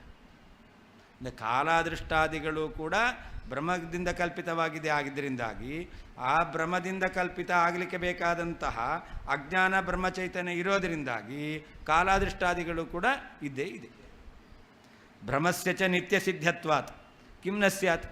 ಭ್ರಮ ನಿತ್ಯ ಸಿದ್ಧವಾಗಿದೆ ಅಂತಂದ ಮೇಲೆ ಕಾಲಾದೃಷ್ಟಾದಿಗಳು ಯಾಕಿಲ್ಲ? ಇದ್ದೇ ಇದೆ. ಸರ್ವಮಪಿ ಸ್ಯಾದಿತ್ಯರ್ಥ, ಎಲ್ಲವೂ ಇದ್ದೇ ಇದೆ. ಜಗದಿವ ಕಾಲ ಅದೃಷ್ಟಾದಿಕಮಪಿ ಭ್ರಮೇಣೈವ ಕಲ್ಪನೀಯಂ ಚೇತ್ ತದಪಿ ಯಾವದ್ಭ್ರಮಂ ಅನುವರ್ತಮಾನಂ ಅಸ್ತ್ಯೇವ ಇತಿ ಕಥಂ ತದಭಾವಃ ಇತಿ ಭಾವಃ ಅಂತ. ಜಗತ್ತಿನಂತೆ ಕಾಲ ಅದೃಷ್ಟಾದಿಗಳು ಕೂಡ ಭ್ರಮದಿಂದಲೇ ಕಲ್ಪಿತವಾದವುಗಳು. ಹಾಗಾದರೆ ಕಾಲ ಅದೃಷ್ಟಾದಿಗಳು ಕೂಡ ಜಗತ್ತಿನಂತೆ ಭ್ರಮದಿಂದಲೇ ಕಲ್ಪಿತವಾಗಿದೆ ಅಂತಾದರೆ ತದಪಿ ಯಾವದ್ಭ್ರಮಂ ಅನುವರ್ತನ, ಎಲ್ಲಿಯ ತನಕ ಭ್ರಮ ಇರುತ್ತೋ ಅಲ್ಲಿಯ ತನಕ ಕಾಲ ಅದೃಷ್ಟ ಇದ್ದೇ ಇರುತ್ತೆ. ಅಂದರೆ ಕಾಲಾದೃಷ್ಟ ಎಂಬತಕ್ಕಂಥದ್ದು ಇದೆ ಅಂತಾದಮೇಲೆ ಅಜ್ಞಾನವೂ ಇದೆ, ಬ್ರಹ್ಮಚೈತನ್ಯವೂ ಇದೆ, ಕಾಲಾದೃಷ್ಟವೂ ಇದೆ. ಅದರಿಂದಾಗಿ ಪ್ರಳಯ ಕಾಲ ಯಾವಾಗ ಅಂದರೆ ಇಲ್ಲ ಅಂತ. ಅಂದರೆ ಕಥಂ ತದಭಾವ ಅಂತ. ಮಾಯಾಂತು ಪ್ರಕೃತಿಂ ವಿದ್ಯಾತ್ ಮಾಯಿನಂತು ಮಹೇಶ್ವರಂ ಗೌರಿಯಂ ವಾಕ್ಷುನೀನೇಯಂ ಪುಚ್ಛಂ ತಸ್ಯಾ ವಿಚಾರಯ ಯತಃ ಪ್ರಕೃತಿರೇವೈಷಾ ಮಾಯಾ ಪುಚ್ಛೇತ್ರ ಗೀಯತೆ. ಮಾಯಾ ಶಬ್ದಕ್ಕೆ ಅವಿದ್ಯಾ ಅಂತ ಅರ್ಥವೇ ಅಲ್ಲ. ಯಾಕೆ ನೋಡಿ, ಮಾಯಾ ಅಂತೂ ಪ್ರಕೃತಿಂ ವಿದ್ಯಾತ್ ಮಾಯಿನಂತೂ ಮಹೇಶ್ವರಂ ಅಂತಿದೆ. ಪರಮಾತ್ಮ ಮಾಯಿ. ಯಾಕೆ ಮಾಯಾ ಉಳ್ಳವನು. ಮಾಯಾ ಅಂದ್ರೇನು? ಪ್ರಕೃತಿ ಅಂತ. ಅದಕ್ಕೆ ಹೇಳ್ತಾರೆ, ಈ ವಾಕ್ಯ ಇದೆಯಲ್ಲ, ಇದು ನಮಗೆ ಬೇಕಾದಂತಹ ಅರ್ಥವನ್ನು ಕರಿತಾ ಇದೆ. ಅದಕ್ಕೆ ಗೌರಿಯಂ ವಾಕ್. ಈ ವಾಕ್ ಅನ್ನೋದಕ್ಕೆ ಎರಡು ಅರ್ಥ. ಗೌ ಅನ್ನೋದಕ್ಕೆ, ಗೋ ಅನ್ನೋದಕ್ಕೆ ಮಾತು ಅಂತನೂ ಅರ್ಥ, ಹಸು ಅಂತನೂ ಅರ್ಥ. ಹಾಗಾದರೆ ಇಯಂ ವಾಕ್ ಗೌಹು, ಇದು ಹಸುವಿನಂತೆ. ಅದರಿಂದ ಏನು, ಹಸು ನಮಗೆ ಬೇಕಾದ ಹಾಲನ್ನು ಕರೆಯುತ್ತೆ, ನಾಯಿ ಅಂತೆ ಅಲ್ಲ. ಅದಕ್ಕೆ ನ ಶುನೀಯಂ, ಈ ವಾಕ್ಯ ಎಂಬತಕ್ಕಂಥದ್ದು ನಾಯಿ ಅಲ್ಲ. ಇದು ನಾಯಿಯಿಂದ ಕರೆದಿದ್ದು ಉಪಯೋಗಕ್ಕೆ ಬರಲ್ಲ. ಹಾಗಾದರೆ ಹಸುವಿನಿಂದ ಕರೆದದ್ದು ಅದು ಉಪಯೋಗಕ್ಕೆ ಬರುತ್ತೆ. ಹಾಗೆಯೇ ಅಷ್ಟೇ ಅಲ್ಲ, ಮಾಯಿನಂತೂ ಮಹೇಶ್ವರಂ ಅಂತಿದೆ. ಪರಮಾತ್ಮನನ್ನು ಮಾಯಿ ಅಂತ ಕರೀತಾರೆ. ಅವರೇನು ಹೇಳ್ತಾರೆ? ಅವಿದ್ಯಾ ಉಳ್ಳವನು ಅಂತ. ಮಾಯಿ ಅಂದರೆ ಏನರ್ಥ? ಅವಿದ್ಯಾ ಸಂಬಂಧ. ಅದಕ್ಕೆ ಹೇಳ್ತಾರೆ ಪುಚ್ಛಂ ವಿಚಾರಯ. ಯಾವ ಮಾಯಾಂತು ಪ್ರಕೃತಿಂ ವಿದ್ಯಾತ್ ಮಾಯಿನಂತು ಮಹೇಶ್ವರಂ ಅಂತಿದೆಯಲ್ಲ, ಇದು ಹಸು ಇದ್ದ ಹಾಗೆ. ಈ ಹಸುವಿನ ಬಾಲ ಇದೆಯಲ್ಲ, ಅದ್ಯಾವುದು? ಮಾಯಾ ಅಂತೂ ಪ್ರಕೃತಿಂ ವಿದ್ಯೆ ಎಂಬತಕ್ಕಂಥ ಭಾಗ. ಯಾವಾಗಲೂ ಬಾಲ ಹಿಂದಿರೋದು ಅಲ್ವಾ? ಹಾಗಾದರೆ ಮಾಯಿನಂತು ಮಹೇಶ್ವರಂ, ಅದಕ್ಕಿಂತ ಹಿಂದಿರೋದು ಯಾವುದು? ಮಾಯಾ ಅಂತೂ ಪ್ರಕೃತಿಂ ವಿದ್ಯೆ. ಹಾಗಾದರೆ ಬಾಲದಂತೆ ಇರತಕ್ಕಂತಹ ಮಾಯಾ ಅಂತೂ ಪ್ರಕೃತಿಂ, ಮಾಯಾ ಅಂದರೆ ಪ್ರಕೃತಿ ಅಂತ ಅರ್ಥ. ಹಾಗಾದರೆ ಯತಃ ಪ್ರಕೃತಿರೇವೈಷ ಮಾಯಾ ಪುಚ್ಛಾತ್ರ ಗೀಯತೆ. ಹಾಗಾದರೆ ಪ್ರಕೃತಿಯನ್ನು ಮಾಯಾ ಅಂತ ಕರೀತಾರೆ ಅಷ್ಟೇ ಹೊರತು ನೀವು ಹೇಳುವ ರೀತಿಯಲ್ಲಿ ಅವಿದ್ಯೆಯನ್ನು ಮಾಯಾ ಅಂತ ಕರೆಯೋದೇ ಇಲ್ಲ. ಅಂದರೆ ನೀವು ಹೇಳ್ತಕ್ಕಂಥ ರೀತಿಯಲ್ಲಿ ಮಾಯಾ ಶಬ್ದಕ್ಕೆ ಅವಿದ್ಯೆ ಅಂತಕ್ಕಂಥ ಅರ್ಥ ಅಲ್ಲವೇ ಅಲ್ಲ.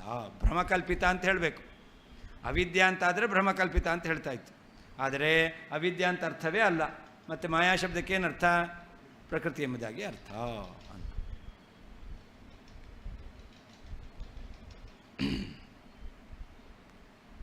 ಅಲ್ಲಿ ಮಾಯಾ ಏಷ ಪುಚ್ಛೆ ಅತ್ರ ಗೀಯತೆ ಅಂತ, ಇದು ಹಸುವಿನ ಬಾಲ. ನಾಯಿ ಬಾಲ ಆದರೂ ಡೊಂಕಾಗಿರುತ್ತೆ. ನಾಯಿಯ ಬಾಲ ಆದರೆ ಡೊಂಕಾಗಿರುತ್ತೆ. ಹಸುವಿನ ಬಾಲ ಅಂದರೆ ಅದು ಡೊಂಕಾಗಿರಲ್ಲ. ಹಾಗಾದರೆ ಇದು ಸರಿಯಾದ ಅರ್ಥವನ್ನೇ ತಿಳಿಸುತ್ತೆ. ಭ್ರಮಾತ್ಮಕವಾದಂಥ ಡೊಂಕಾದಂಥ ಅರ್ಥವನ್ನು ಇದು ತಿಳಿಸೋದಿಲ್ಲ ಅಂತ ತಿಳಿಸ್ಲಿಕ್ಕೋಸ್ಕರ ಇದು ನಾಯಿ ಅಲ್ಲ ಮತ್ತು ಹಸು ಅಂತ ಹೇಳಿದ್ದು.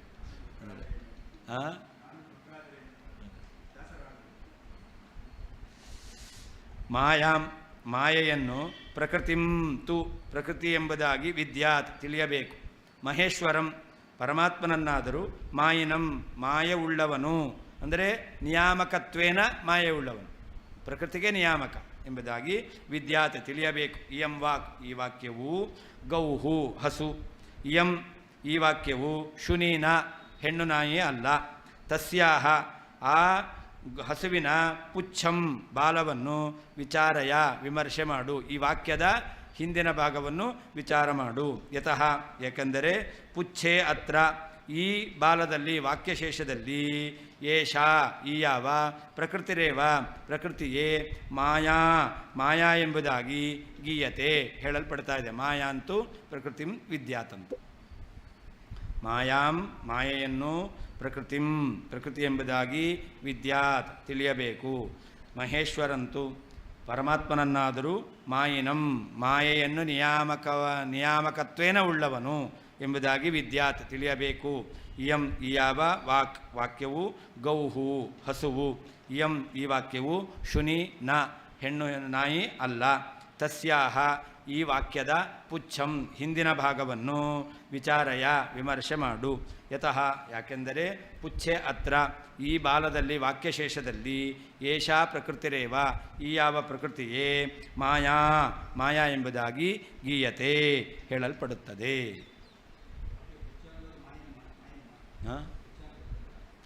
ಪುಚ್ಛ ಹಿಂದಿನ ಭಾಗ, ಮಾಯಾ ಅಂತ ಪ್ರಕೃತಿಂ ವಿದ್ಯಾತ್, ಅದು ಹಿಂದಿನ ಭಾಗ. ಮುಂದಿನ ಭಾಗ ಮಾಯಿನಂತು ಮಹೇಶ್ವರಂ. ಮಾಯಾಂತು ಪ್ರಕೃತಿಂ ವಿದ್ಯಾತ್ ಈ ವಾಕ್ಯ 5 ಶ್ರುತಿ ವಾಕ್ಯ. ಮಾಯಾಂತು ಪ್ರಕೃತಿಂ ವಿದ್ಯಾತ್ ಮಾಯಿನಂತು ಮಹೇಶ್ವರಂ ತಸ್ಯಾವಯವಭೂತೈಸ್ತು ವ್ಯಾಪ್ತಂ ಸರ್ವಮಿದಂ ಜಗತ್ ಅಂತ. ತಸ್ಯ ಅವಯವಭೂತೈ ನೋಡಿ ಎಷ್ಟು ಸ್ಪಷ್ಟವಾಗಿದೆ ಅಂತ. ಮಾಯೆಯ ಅವಯವ ಯಾವುದು? ಮಹತ್ತತ್ವ, ಅಹಂಕಾರ ತತ್ವ, ತ್ರಿಗುಣಗಳು. ಇವುಗಳಿಂದ ಇದಂ ಸರ್ವಂ ಜಗತ್ ವ್ಯಾಪ್ತಂ, ಎಲ್ಲ ಜಗತ್ತು ಕೂಡ ಅದು ವ್ಯಾಪ್ತವಾಗಿದೆ ಅಂತ ಶ್ವೇತಾಶ್ವರ ತರೋಪನಿಷತ್. ಮಾಯಿನಂತು ಮಹೇಶ್ವರಂ ಇತಿ ಶ್ರುತ್ಯ. ಮಾಯಿನಂತು ಮಹೇಶ್ವರಂ ಎಂತಕ್ಕಂತಹ ಶ್ರುತಿಯಿಂದ ಬ್ರಹ್ಮಣಿ ಮಾಯಾಶ್ರವಣಾತ್, ಮಾಯಾ ಎಂತಕ್ಕಂಥದ್ದು ಇದೆ ಅಂತ ಸರ್ವಮಿದಂ ಕಲ್ಪ್ಯತೆ, ಎಲ್ಲವನ್ನು ನಾವು ಕಲ್ಪನೆ ಮಾಡ್ತೇವೆ. ಯಾಕೆ? ಮಾಯಿನಂತು ಮಹೇಶ್ವರಂ, ಬ್ರಹ್ಮನಲ್ಲಿ ಮಾಯಾ ಇದೆ, ಅವಿದ್ಯೆ ಇದೆ ಅಂತ ಶ್ರುತಿಯ ಹೇಳ್ತಾ ಇದೆ. ಶ್ರುತ್ಯನುಸಾರ ಎಲ್ಲವೂ ಕಲ್ಪಿತ ನಾವು ಹೇಳ್ತೇವೆ ಅಂತಂದರೆ ಅದಕ್ಕೆ ಹೇಳ್ತಾರೆ ಇತಿ ಶಂಕಾಂ ಸ್ವೋಪಹಾಸಂ ಪರಿಹರತ್. ಇದನ್ನು ಹಾಸ್ಯ ಮಾಡಿಕೊಂಡು ಪರಿಹಾರ ಮಾಡ್ತಾ ಇದ್ದಾರೆ. ಮಾಯಾಂತು ಪ್ರಕೃತಿಂ ವಿದ್ಯಾತ್ ಮಾಯಿನಂತು ಮಹೇಶ್ವರಮಿತಿ ಇಯಂ ವಾಕ್ ಗೌಹು. ಗೌಹು ಅಂತ ಹೇಳ್ತಾರೆ. ಗೌಹು ಅಂದರೆ ಗೃಷ್ಟಿ, ಅಂದರೆ ಹಸು ಅಂತ ಅರ್ಥ. ಗೃಷ್ಟಿ ಅಂದರು ಹಸು ಅಂದರು ಒಂದೇ ಅರ್ಥ, ಗೌಹು ಅಂದರು ಒಂದೇ ಅರ್ಥ. ಶುನಿ ಇಯಂ ವಾಕ್ನ, ಇದು ನಾಯಿ ಅಲ್ಲ ಅಂತ. ಈ ವಾಕ್ಯ ನಾಯ ಅಂತ. ಅತ್ರ ಸೂಚನಾಯ ಗೃಷ್ಟಿ ಇತ್ಯನುಕ್ತ ಗೌಹು ಇತ್ಯವ ಉಕ್ತಂ. ಇಲ್ಲಿ ಗೃಷ್ಟಿ ಅಂತ ಹೇಳಿಲ್ಲ, ಗೌಹು ಅಂತ ಹೇಳಿದ್ದಾರೆ. ಯಾಕೆ ಅಂತಂದರೆ ಗೋಶಬ್ದಸ್ಯ ವಾಚೋ ಉಭಯೋರಪಿ ಸಮತ್ವಾತ್. ಗೋ ಅಂದರೂ ಗೃಷ್ಟಿ ಅಂದರೂ ಸಮಾನ. ಆದರೆ ಗೋತ್ವಮೇವ ಸಂಭಾವಿತಂ ನ ಶುನಿತ್ವಮಿತಿ ಭಾವ ಅಂತ. ಈ ವಾಕ್ಯದಲ್ಲಿ ಗೋತ್ವ ಎಂಬತಕ್ಕಂಥದ್ದು ಎರಡರಲ್ಲೂ ಸೇರ್ಕೊಂಡ್ಬಿಡುತ್ತೆ. ಗೋ ಅಂದರೆ ವಾಕ್ಯವೂ ಆಗುತ್ತೆ, ಗೋವೂ ಆಗುತ್ತೆ. ಗೃಷ್ಟಿ ಅಂತಂದರೆ ಬರೀ ಹಸು ಆಗುತ್ತೆ. ಗೃಷ್ಟಿ ಅಂದರೆ ವಾಕ್ಯ ಅಂತ ಆಗೋದಿಲ್ಲ. ಆದ್ದರಿಂದ ಈ ವಾಕ್ಯ ಎಂಬುದಾಗಿ ತಿಳ್ಕೊಳ್ಬೇಕು ಅಂಥೇಳಿ ಗೃಷ್ಟಿ ಅಂತ ಹೇಳ್ದೇನೆ ಗೋಹು ಅಂತ ಎಂಬುದಾಗಿ ಹೇಳಿದ್ದಾರೆ.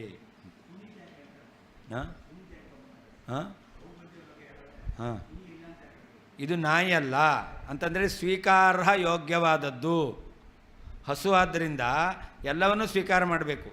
ನಾಯಿ ಇದ್ದಾದರೆ ಸ್ವೀಕಾರ ಮಾಡಲಿಕ್ಕೆ ಯೋಗ್ಯ ಅಲ್ಲ. ಅತಯೇವ ಪರಮಾತ್ಮನಃ ಜಗತ್ಕಾರಣೀಭೂತ ಪ್ರಕೃತಿ ನಿಯಾಮಕತ್ವಾಖ್ಯ ಮಹಿಮಾಮೃತಮೇವ ದೋಗ್ಧಿ. ಹಸು ಇದೆಯಲ್ಲ, ಇದು ಹಾಲನ್ನು ಕೊಡುತ್ತೆ. ಎಂಥ ಹಾಲನ್ನು ಕೊಡುತ್ತೆ ಅಂತಂದರೆ ಅದನ್ನು ಹೇಳ್ತಾ ಇದ್ದಾರೆ. ಜಗತ್ಕಾರಣೀಭೂತ, ಜಗತ್ತಿಗೆ ಕಾರಣವಾಗಿರ್ತಕ್ಕಂಥದ್ದು ಪ್ರಕೃತಿ. ಪ್ರಕೃತಿಗೆ ನಿಯಾಮಕನಾದವನು ಪರಮಾತ್ಮ. ಆದ್ದರಿಂದ ಮಾಯಿನಂ ಅಂತ ಹೇಳ್ತಾರೆ. ಪರಮಾತ್ಮ ಅವಿದ್ಯೆ ಉಳ್ಳವನು ಅಂತ ಅರ್ಥ ಅಲ್ಲ, ಮತ್ತು ಜಗತ್ತಿಗೆ ಕಾರಣವಾಗಿರ್ತಕ್ಕಂಥ ಪ್ರಕೃತಿಯನ್ನು ನಿಯಾಮಕತ್ವೇನ ಹೊಂದಿದ್ದಾನೆ ಎಂಬುದಾಗಿ ಭಗವಂತನಿಗೆ ಪ್ರಕೃತಿ ನಿಯಾಮಕತ್ವ ಇದೆ ಅಂತ ಮಹಿಮೆಯನ್ನು ಈ ಗೋವು ಕೊಡ್ತಾ ಇದೆ ಅಂತ. ನತು ಸ್ವದಂಶನೇನ ಭಗವತಿ ಅಜ್ಞಾನರೂಪ ವ್ರಣಂ ಸಾಧಯತಿ ಇತಿ ಧ್ವನಿತಂ. ಇದು ನಾಯಿ ಅಲ್ಲ. ನಾಯಿ ಏನು ಮಾಡುತ್ತೆ? ಕಚ್ಚುತ್ತೆ. ನಾಯಿ ಅಂತಕ್ಕಂಥದ್ದು ಏನು ಮಾಡುತ್ತೆ? ಕಚ್ಚುತ್ತೆ. ಹಾಗಾದರೆ ಸ್ವದಂಶನೇನ, ಅದು ತಾನು ಕಚ್ಚೋದ್ರಿಂದಾಗಿ ಅದೇನು ಮಾಡುತ್ತೆ? ಗಾಯವನ್ನು ಉಂಟು ಮಾಡುತ್ತೆ. ಹಾಗೆ ಇಲ್ಲೂ ಕೂಡ ನೀನು ಹೇಳುವ ರೀತಿಯಲ್ಲಿ ಈ ವಾಕ್ಯ ಎಂಬತಕ್ಕಂಥದ್ದು ಶೂನಿ ಅಂತಾಗಿದ್ದರೆ ಕಚ್ಚುತ್ತಿತ್ತು. ಕಚ್ಚಿದ್ರಿಂದ ಏನಾಗ್ತಿತ್ತು? ಗಾಯ ಆಗ್ತಿತ್ತು.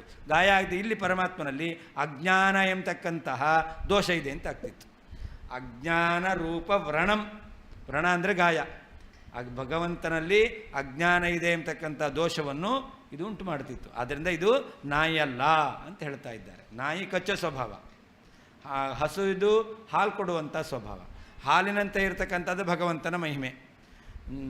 ಕಚ್ಚಿದ್ರೆ ಆಗ್ತಕ್ಕಂಥ ಗಾಯದಂತೆ ಇರತಕ್ಕಂಥದ್ದು ಭಗವಂತನಲ್ಲಿ ದೋಷ.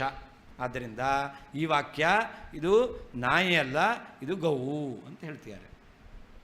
ನಾನು ಶ್ಲೋಕರೂಪಸ್ಯ ವಾಕ್ಯಸ್ಯ ಪಾದಚತುಷ್ಟಯವತ್ವಾತ್ ಕಥಂ ಗೋತ್ವಮೇವ ನಿರ್ಣೀಯತೆ ಇತ್ಯತಃ. ಅದಕ್ಕೆ ಶ್ಲೋಕರೂಪವಾದ ವಾಕ್ಯ ಅದು ಗೋವ್ ಅಂತ ಹೇಳ್ತೀರಾ ಅಂತಂದರೆ ಅದಕ್ಕೆ 4 ಕಾಲು ಇರಬೇಕು. ಪಾದಚತುಷ್ಟಯವತ್ವಾತ್ ಕಥಂ ಗೋತ್ವಮೇವ, ಇದು ಗೋವೇ ಯಾಕೆ? 4 ಪಾದ ಇದೆ ಅಂತಂದರೆ ಅದು ನಾಯಿಯೂ ಆಗ್ಬೋದು, ಬೇರೆ ಪ್ರಾಣಿಯೂ ಆಗ್ಬೋದು. 4 ಪಾದ ಶ್ಲೋಕ. ಹಾಗಾದರೆ ಶ್ಲೋಕಕ್ಕೆ 4 ಪಾದ ಇದೆ, ಗೋವಿಗೂ 4 ಪಾದ ಇದೆ ಅಂತ ನೀವು ಗೋವು ಅಂತ ಹೇಳ್ತೀರಾ ಅಂತಾದರೆ ಬೇರೆ ಪ್ರಾಣಿಯೂ ಆಗ್ಬೋದು. ಗೋವಂತ ಹೇಗೆ ನಿರ್ಣಯ ಮಾಡ್ತೀರಾ? ಅದಕ್ಕೆ ಹೇಳ್ತಾರೆ ಇತ್ಯತಃ ಆಹ ಪುಚ್ಛಮಿತಿ ತಸ್ಯಾಹ ವಾಚಃ ಪುಚ್ಛಂ ಪುಚ್ಛವತ್ ಪೃಷ್ಠಲಂಬಿನಂ ಅಂಶಂ. ಹೇಗೆ ಬಾಲ ಎಂಬತಕ್ಕಂಥದ್ದು ಹಿಂದ್ಗಡೆ ಇರುತ್ತೋ ಮಾಯಿನಂತು ಮಹೇಶ್ವರಂ ಎಂಬತಕ್ಕಂತಹ ವಾಕ್ಯ ಇದೆಯಲ್ಲ, ಇದು ಗೋವು ಅಂತ ಹೇಳಿದ್ರು. ಹಾಗಾದರೆ ಇದರ ಪುಚ್ಛ ಅಂದರೆ ಹಿಂದಿರ್ತಕ್ಕಂತಹ ಅಂಶವನ್ನು ನೋಡು ಅಂತ ಹೇಳ್ತಾ ಇದ್ದಾರೆ. ಅದರಿಂದ ಇಲ್ಲಿ 4 ಪಾದ ಇದ್ದನ್ನು ತಗೊಳ್ಬಾರ್ದು, ಮತ್ತು ಬಾಲದಂತೆ ಇರ್ತಕ್ಕಂಥದ್ದನ್ನು ತೆಗೆದುಕೊಳ್ಬೇಕು. ಮಾಯಾಂತು ಪ್ರಕೃತಿಂ ವಿದ್ಯಾತೀತಿ ವಾಕ್ಯಶೇಷಮಿತಿ ಯಾವತ್ತು ಯತಃ ಪುಚ್ಛೆ ಏಷಾ ಮಾಯಾ ಪ್ರಕೃತಿರೇವ ಪ್ರಗೀಯತೆ. ಬಾಲ ಹಿಂದಿನ ವಾಕ್ಯದಲ್ಲಿ ಪ್ರಕೃತಿ ಶಬ್ದ ಮಾಯಾ ಶಬ್ದದಿಂದ ಪ್ರಕೃತಿಯನ್ನು ಹೇಳ್ತಾ ಇದ್ದಾರೆ, ಮತ್ತು ಅವಿದ್ಯೆಯನ್ನು ಹೇಳ್ತಾ ಇಲ್ಲ. ಏವಕಾರೇಣ ಪರಾಭಿಲಷಿತ ಅನಿರ್ವಾಚ್ಯ ಅವಿದ್ಯಾಂ ಯಾವರ್ತಯತ್. ಅದರಿಂದ ಇಲ್ಲಿ ಏನು ಹೇಳ್ತಾ ಇದ್ದಾರೆ, ಪ್ರಕೃತಿರೇವ ಗೀಯತೆ ಅಂತ ಏವ ಶಬ್ದ ಇದೆ. ಪ್ರಕೃತಿರೇವ ಮಾಯಾ ಶಬ್ದದಿಂದ ಗೀಯತೆ ಅಂತ ಹೇಳಿದ್ರಿಂದ ನೀವು ಹೇಳುವ ರೀತಿಯಲ್ಲಿ ಅನಿರ್ವಚನೀಯವಾದಂಥ ಅವಿದ್ಯೆ ಅದು ಮಾಯಾ ಶಬ್ದದ ಅರ್ಥ ಅಲ್ಲ. ಏವ ಶಬ್ದದಿಂದ ಅವರು ಹೇಳುವ ಅನಿರ್ವಚನೀಯವಾದ ಅವಿದ್ಯೆ ಎಂಬತಕ್ಕಂಥ ಅರ್ಥವನ್ನು ನಿರಾಕರಣೆ ಮಾಡ್ತಿದ್ದಾರೆ. ಏವಂಚ ಇದಂ ಪುಚ್ಛಂ ಉಕ್ತ ಭಗವನ್ಮಹಿಮಾನುಕೂಲತೆಯ ರುಜು ಏವ ನತು ಭಗವನ್ಮಹಿಮ್ನಃ ವಕ್ರಂ. ಈ ಪುಚ್ಛ ಇದೆಯಲ್ಲ, ಇದೇನು ಮಾಡುತ್ತೆ, ಭಗವಂತನ ಮಹಿಮೆಯನ್ನು ತಿಳಿಸ್ಕೊಡ್ಲಿಕ್ಕೆ ಇದು ನೇರವಾಗಿದೆ ಹೊರತು ಭಗವಂತನಲ್ಲಿ ದೋಷವನ್ನುಂಟು ಮಾಡ್ತಕ್ಕಂತಹ ನಾಯಿ ಬಾಲದಂತೆ ಡೊಂಕವಾಗಿರ್ತಕ್ಕಂಥದ್ದು ವಕ್ರವಾದದ್ದು ಅಲ್ಲ ಅಂತ. ಏವಂಚ ಪುಚ್ಛ ವಿಚಾರಣೆ ರುಜುಪುಚ್ಛತೆಯ ಗೋತ್ವಮೇವ ಅಸ್ಯಾಹ ಶೋಭತೆ ನತು ಶುನೀತ್ವಂ ಅಂತ. ಪುಚ್ಛವನ್ನು ನೋಡಿದ್ರೆ ಇದು ನೇರವಾಗಿದೆ, ನೆಟ್ಟಗಿದೆ ಇದು. ಅದರಿಂದ ಈ ಪುಚ್ಛವನ್ನು ನೋಡಿದರೆ ಏನು ಹೇಳಬೇಕು, ಇದು ಹಸು ಅಂತ ಹೇಳಬೇಕು. ಡೊಂಕಾಗಿದ್ದರೆ ಏನು ಹೇಳ್ಬೋದಾಗಿತ್ತು, ನಾಯಿ ಅಂತ. ಅದು ನಾಯಿ ಬಾಲ ಡೊಂಕೆ ಅಂತ ಯಾವಾಗಲೂ, ಅಂದರೆ ಅದು ನೆಟ್ಟಗಿರೋದೇ ಇಲ್ಲ. ಇದು ನೆಟ್ಟಗಿದೆ. ಅದರಿಂದಾಗಿ ಈ ವಾಕ್ಯ ಹಸು ಅಂತ ಗೊತ್ತಾಗುತ್ತಷ್ಟೇ ಹೊರತು ನತು ಶುನೀತ್ವಂ ಇದು ನಾಯಿ ಅಂತ ಗೊತ್ತಾಗೋದಿಲ್ಲ. ತಲ್ಲಕ್ಷಕ ವಕ್ರಪುಚ್ಛಾಭಾವಾದಿತಿ ಭಾವ ಅಂತ. ನಾಯಿ ಅಂತ ತಿಳ್ಕೊಳ್ಳೋದಕ್ಕೆ ಹೇಗೆ ಸಾಧ್ಯ, ವಕ್ರಪುಚ್ಛ ಇದ್ದರೆ ಅದನ್ನು ನಾಯಿ ಅಂತ ತಿಳ್ಕೊಳ್ಬೇಕು, ನೇರವಾದ ಬಾಲ ಇದ್ದರೆ ಹಸು ಅಂತ ತಿಳ್ಕೊಳ್ಬೇಕು. ಇದು ನೇರವಾದ ಭಗವಂತನಲ್ಲಿ ಗುಣವನ್ನು ಹೇಳ್ತಕ್ಕಂತಹ ವಾಕ್ಯ ಎಂಬತಕ್ಕಂಥದ್ದು ಇದೆ. ಆದ್ದರಿಂದ ವಕ್ರವಾದ ಭಗವಂತನಲ್ಲಿ ದೋಷವಾದ ಹೇಳ್ತಕ್ಕಂಥ ವಾಕ್ಯ ಅಲ್ಲ. ಆದ್ದರಿಂದ ಇದು ನಾಯಿ ಅಲ್ಲ, ಇದು ಒಳ್ಳೆಯ ಅರ್ಥವನ್ನೇ ತಿಳಿಸ್ಕೊಡ್ತಾ ಇದೆ. ಆದ್ದರಿಂದ ಭಗವಂತ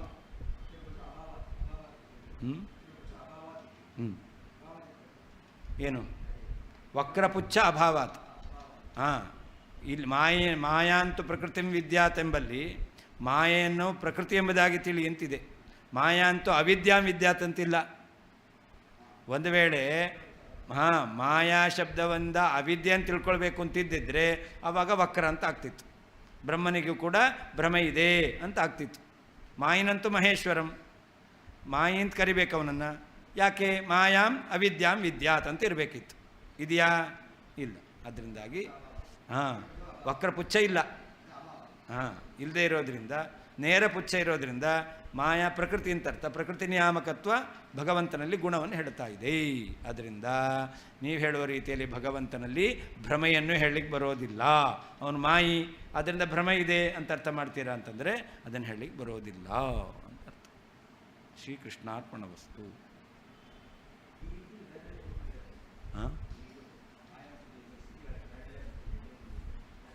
ಬೇರೆ ಬಂದಿದೆ ಬೇರೆ ಕಡೆ ಎಲ್ಲ.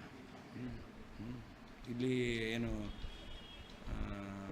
ಪ್ರಕೃತಿ ಅಧಿಕರಣದಲ್ಲೆಲ್ಲ ಅಲ್ಲೆಲ್ಲ ಮಾಯಾ ಅಂತಂದರೆ ಪ್ರಕೃತಿ. ಹೌದು.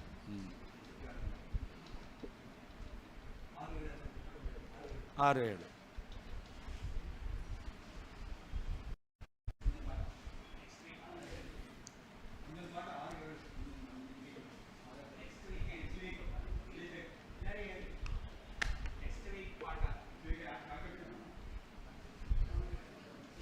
1 ವಾರ ಪಾಠ 2 ಸರ್ತಿ ಆಗುತ್ತೆ, ಆಮೇಲೆ 1 ತಿಂಗಳು ರಜಾ. ಗೋಪಾಲಕೃಷ್ಣ ಪ್ರಿಯತ. ಆ ಪುಚ್ಛ ಮರ್ತೋಗ್ಬಾರ್ದಲ್ಲ, ಅದಕ್ಕೆ ಬೇಗ.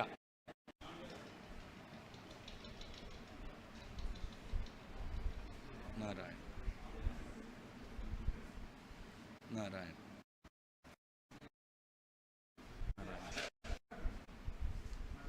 ನಾರಾಯಣ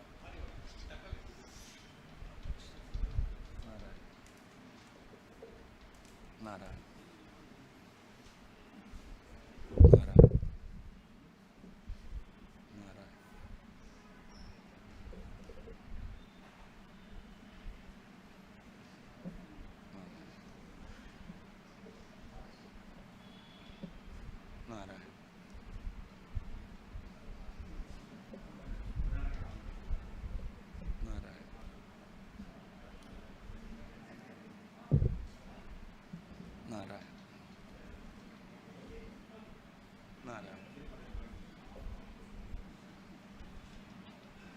ಮೇಲೆ ಕೂಡ್ಬೋದು. ಅದಕ್ಕೆ ಹೇಳಿದ್ದು ಕೆಳಗೆ ಕೊಡ್ಬೇಕಾ ಇಲ್ಲ ಮೇಲೆ ಕೊಡ್ಬೋದು ಅಂತ.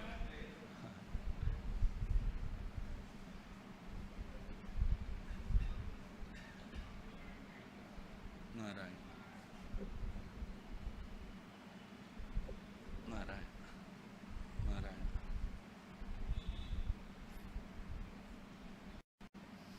ನಾರಾಯಣ ನಾರಾಯಣ ನಾರಾಯಣ